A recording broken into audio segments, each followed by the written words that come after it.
Hey there, Dr. Fai Cheng here with a quick video on the big old evil secret of internet marketing. So, basically, the probably most counterintuitive thing out there is that step-by-step plans are the worst thing for your progress. We all want to reach out and everyone goes, right, give me a step-by-step plan, tell me exactly what to do. And that's basically all the training courses out there are structured like that. And that is the worst thing you can possibly do. So, why is that? Because the creators, by design, not by design on purpose, but by design of a step-by-step plan, had to leave big gaping holes, okay? Anyone who's ever taken years of experience and condensed it down into a step-by-step plan had to leave out stuff that can't, physically run you through years and years of experience. And in the process, it's a very natural thing to leave out all the obstacles, all the stuff where you go, God, that was a complete failure. No one wants to look like an idiot by doing really stupid stuff. So that's what they're leaving out. Well, it turns out that is where the real learning happens, the experience of stuff that doesn't work. That is when you truly understand a concept, when you truly understand what to do and what not to do. Everything else might have been a fluke. That's why you succeeded, okay? So that is why, in a nutshell, step-by-step plans do not work. Alrighty, so what happens when you have a step-by-step plan and you bump into yet another obstacle where you go, well, clearly someone left something out here. Well, you're never quite sure if what you're doing will actually get you results.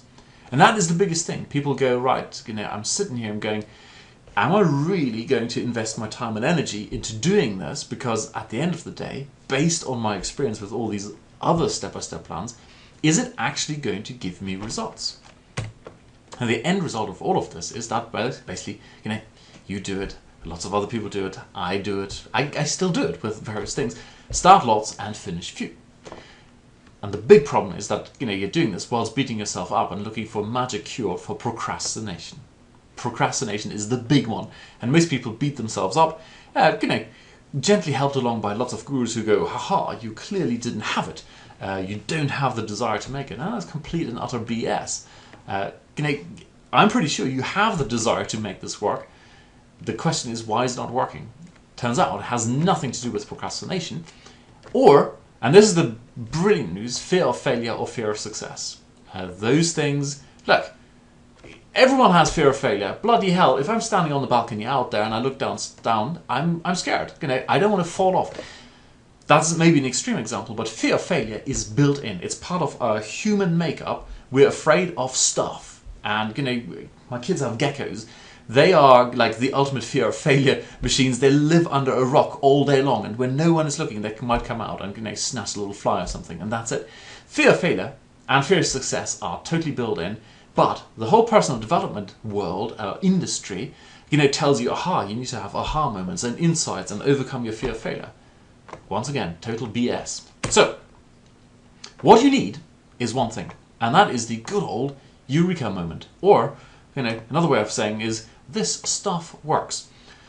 I've had this at every single step of my development, if you like, going from being a corporate drone, being stuck in a very frustrated kind of way in a cubicle, and then going self-employed. And the same applies for everyone I know. Everyone who succeeds, the only way you move forward is by having these little, experiencing that stuff works. You go, I finally get it. The first time my first, this stuff works moment was when we sold something and we got a product of the day, and we sold, it wasn't that much, it was like $6,000 worth. Between three of us it was only $2,000, but it's like finally, it's like, I get it, I finally get it. And the same when I started building a list, and when I was like, all right, look at my Aweber account, look at all these subscribers on there, this stuff works. And all the stuff where you're beating yourself up, where you're going, this is never going to work, because based on your experience with step-by-step plans, it is unlikely to work.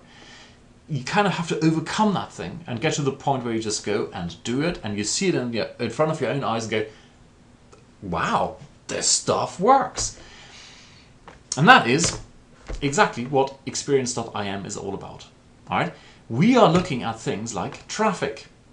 That makes money. We're not looking at traffic, what everyone tells you. For example, go out and you create whatever 150 different articles in super detailed, minute little niches where people then click twice a year, and that is all this step-by-step long-term stuff. Well, if you do long-term like that, you're never going to have the eureka moment. So what we're doing in experience.im is actually look at traffic that works. It works now. You don't have to wait a half year, and that makes money. That's the whole point of this, isn't it? It's not to get visitors to the website. I mean, I know so many people who have websites and they come to me and say, fine, I've got all these visitors and no one's buying anything. It's like, all right, that is definitely not a eureka moment. We want eureka moments. So experience.im is about you seeing in front of your own eyes case studies where we do traffic that makes money, where you see sales psychology that makes money, and that is your own psychology, if you like, but also applied psychology in the real world, where you can see, well, this is the effect of using scarcity, this is the effect of increasing a price, this is the all this kind of stuff. You'll also see how to apply sales psychology properly and improperly. What is a good way, what is a bad way. So, because personally, I'm totally opposed to fake scarcity, fake use of sales psychology, but there are very valid reasons why you should and must use sales psychology. And once again, you'll see it applied in practice that makes money and is ethical at the same time. You'll also see niches that make money.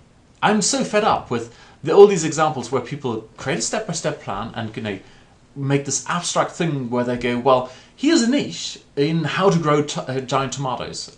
Everyone is using this stupid thing. Well, please, guru, show me your product that makes money in the how to grow bigger tomatoes niche.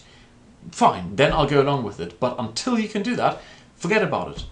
I'm also talking about not just the whole incestuous thing where you go, I'll show you how to make money by selling the information I'm just selling you to other people.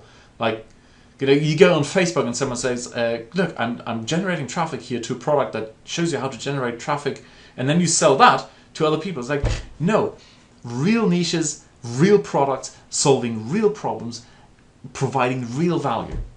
And providing real value at a point where when people get your product and they paid whatever, $27 for it, they feel like they've gotten $100 worth of value, and they think they had a real bargain, as opposed to using evil sales psychology and hitting people over the head. We're looking at SEO that makes money. SEO is like one of my pet peeves. The whole industry of selling you crappy information, crappy tools, crappy guides, crappy services on how to do SEO. Well, most people get this back to front. You finally rank on page 1. And I've got the master case study in doing this, because when I initially got started, I fell exactly for this. Hey, you must go to the keyword tool, get your keyword, drive tons of traffic to your website.